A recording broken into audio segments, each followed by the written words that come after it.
Bonjour à tous et bienvenue sur la chaîne de sapiscine.com. Vous ouvrez votre piscine et découvrez avec horreur qu'elle est verte.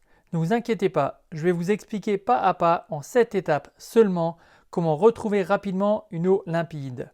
Allez, c'est parti et n'oubliez pas, si vous aimez la vidéo, pensez à mettre un pouce levé et à vous abonner à la chaîne pour retrouver toutes les vidéos de Sapiscine. Merci. Si vous traitez au chlore, la première chose à faire est de mesurer le taux de stabilisant. Effectivement, le stabilisant est nécessaire pour prolonger l'efficacité du chlore. Mais le revers de la médaille est que plus il y a de stabilisant, moins le chlore est efficace. Ainsi, avec un taux de stabilisant de 75 ppm ou plus, l'efficacité du chlore est réduite à néant. Vérifiez donc que votre taux de stabilisant est bien inférieur à 75 ppm. Vous voulez en savoir plus sur le stabilisant? Consultez mes articles sur le sujet, vous trouverez les liens dans le descriptif ci-dessous. Bon, votre taux de stabilisant est inférieur à 75 ppm, vous allez pouvoir commencer à rattraper l'eau de votre piscine. Avec votre brosse, commencez par frotter les angles, les escaliers, la ligne d'eau et tout ce qui n'est pas ou difficilement accessible avec votre aspirateur manuel. Vous avez fini de frotter? C'est le moment de faire un petit tour dans votre local technique pour arrêter votre pompe si elle était en marche. Ouvrez ensuite la vanne pilotant la prise balai. Fermez toutes les autres vannes d'aspiration comme celle des skimmers ou de la bande de fond. Ceci afin d'optimiser l'aspiration par la prise balai. Mettez la vanne 6 voies de votre filtre en position égout. Vous pouvez maintenant remettre en route votre pompe de filtration. Retour à votre bassin pour introduire votre aspirateur manuel dans l'eau. Au passage, voici une petite astuce qui vous sera bien utile concernant le tuyau. Introduisez-le verticalement et progressivement dans l'eau. Il va ainsi se remplir petit à petit d'eau. Lorsque vous arriverez au bout, l'eau va sortir du tuyau, indiquant qu'il est bien plein. Vous éviterez ainsi les poches d'air dans le tuyau et les risques de désamorçage de la pompe. Il ne vous reste plus qu'à le brancher sur la prise balai. C'est parti pour une bonne aspiration du fond et des parois, mais tout en douceur. Comme vous êtes en position égout sur la vanne 6 voies de votre filtre, toutes les pollutions vont être directement rejetées dans l'égout, ce qui évitera d'encrasser inutilement votre filtre. Par contre, vous allez également baisser le niveau d'eau de votre piscine. Ainsi, sauf si elle était remplie à ras-bord, suite à la période hivernale par exemple, il faudra à nouveau compenser ce manque en effectuant un complément d'eau. Allez, pour cette opération de nettoyage du bassin, voici 3 astuces à retenir. 1. Pour être efficace, utilisez un aspirateur manuel de qualité. Dans le descriptif sous la vidéo, je vous ai mis celui que je vous recommande. 2. Introduisez progressivement et verticalement le tuyau dans l'eau, comme je vous l'ai expliqué précédemment. 3. N'utilisez jamais de robot pour ce nettoyage. Il va effectivement aspirer le fond de votre piscine, mais ses mouvements et son fonctionnement vont vous mettre une grande partie des algues en suspension dans l'eau et il ne sera alors plus possible de les aspirer. Vous avez enlevé le plus gros? Il est maintenant temps de passer à l'étape suivante qui consiste à réguler votre pH.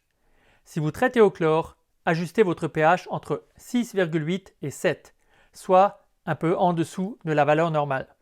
Pourquoi? D'une part, parce qu'avec un pH un peu plus faible, votre traitement choc sera plus efficace. D'autre part, parce que l'hypochlorite de calcium que vous allez utiliser pour votre traitement choc va faire monter un peu le pH.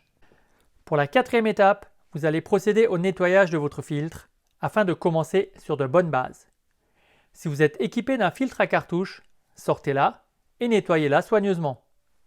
Dans le descriptif sous la vidéo, vous trouverez un lien vers une vidéo qui explique dans le détail comment procéder à cette opération.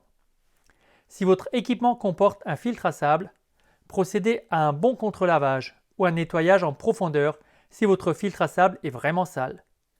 Là aussi, je vous ai mis dans le descriptif un lien vers une vidéo qui vous détaille pas à pas comment procéder. Vous voici déjà arrivé à la 5e étape. Vous allez maintenant effectuer un traitement choc. Comme on est en train d'essayer de rattraper une eau vraiment verte, je vous conseille de mettre entre 10 et 20% d'hypochlorite en plus que le dosage préconisé par le fabricant par rapport au volume d'eau de votre piscine. Concrètement, mélangez la dose d'hypochlorite de calcium avec de l'eau dans un grand seau. Effectivement, si votre hypochlorite est sous forme de poudre, elle sera très volatile et le fait de la mélanger à de l'eau évitera qu'elle ne s'envole au moment de l'épandre dans le bassin. Si votre hypochlorite est sous forme de granules ou de pastilles, le fait de les dissoudre vous permettra d'éviter qu'ils ne soient en contact direct avec votre liner, ce qui risquerait de provoquer des taches de décoloration. Une fois bien dissous, versez l'ensemble sur toute la surface de votre piscine. Normalement, comme vous venez de nettoyer votre filtre, votre pompe est maintenant à l'arrêt. Remettez les vannes en position de filtration, balai fermé, skimmer et bonde de fond ouverte. Positionnez la vanne 6 voies en position filtration. Laissez ensuite tourner votre filtration non-stop pendant 24 heures. Pour cette étape, j'ai 3 points pour lesquels je vous recommande d'être particulièrement attentif. 1. Ne jamais mélanger de chlore lent, celui que vous utilisez pour votre traitement de fond et qui est du chlore stabilisé, avec de l'hypochlorite de calcium qui, lui, est du chlore non stabilisé que vous allez utiliser pour votre traitement choc. Un tel mélange dans un espace restreint comme votre skimmer risque d'être explosif. 2. Éteignez tous vos appareils de régulation, régulateurs de pH, électrolyseurs, etc. Effectivement, avec le traitement choc, vous allez les perturber et ils vont s'emballer en essayant de corriger votre eau alors qu'il ne faut surtout pas pendant votre traitement choc. 3. Si vous traitez au chlore, n'utilisez pas d'oxygène actif pour faire votre traitement choc. Si vous le faites, vous allez perturber pendant 10 à 15 jours la lecture du taux de chlore. Il ne sera donc pas possible de le contrôler après votre traitement choc et donc de l'ajuster. Et si vous ne pouvez pas faire ça, c'est une situation idéale pour repartir à nouveau vers une eau verte.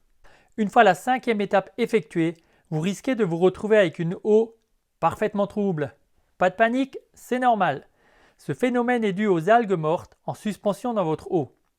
Le problème, c'est qu'elles sont souvent fines et qu'elles ne seront pas retenues par votre filtration. Pour pallier à ça, vous allez devoir utiliser un flocculant. Celui-ci va avoir pour effet de les agglomérer afin d'en faire des amas plus gros qui, eux, pourront alors être retenus dans le filtre. Allez, mettez le flocculant et c'est reparti pour 24 heures de filtration. Votre filtration va ainsi progressivement vous débarrasser de ces amas d'algues. Ainsi, au bout des 24 heures environ, vous devriez avoir retrouvé une eau limpide, mais avec un filtre bien encrassé. La 7e et dernière étape consiste donc à faire un bon nettoyage de votre filtre. Effectivement, il est maintenant bien chargé en algues mortes qu'il va falloir évacuer. Vous pourrez ainsi retrouver une bonne efficacité de votre filtre et repartir sur une base la plus saine possible. Mais avant de vous baigner, un dernier point d'attention. Revérifiez une fois encore les paramètres chimiques de votre eau et ajustez si nécessaire. Ce sera notamment le cas du chlore. Vous verrez qu'il est au plus bas. C'est normal puisque tout le chlore que vous avez mis a été utilisé pour traiter votre piscine. Il faudra donc bien recharger en chlore lent pour reprendre votre traitement de fond. Il ne reste maintenant plus qu'à rallumer les différents traitements automatiques. Dans quelques rares cas de piscine particulièrement verte, il faudra peut-être prolonger la durée du traitement choc et remettre un peu d'hypochlorite de calcium pour arriver à un résultat satisfaisant. Vous voulez plus d'informations sur la résolution du problème d'eau de piscine verte? Rendez-vous sur sa-piscine.com, le blog de votre piscine. Vous avez apprécié le contenu de cette vidéo? Faites-le moi savoir en mettant un pouce levé juste en dessous. Ça fait toujours plaisir et ça me motive à continuer à faire des vidéos. Vous pouvez également me laisser un commentaire et pour ne pas rater les publications des prochaines vidéos, n'oubliez pas de vous abonner. Merci et à bientôt!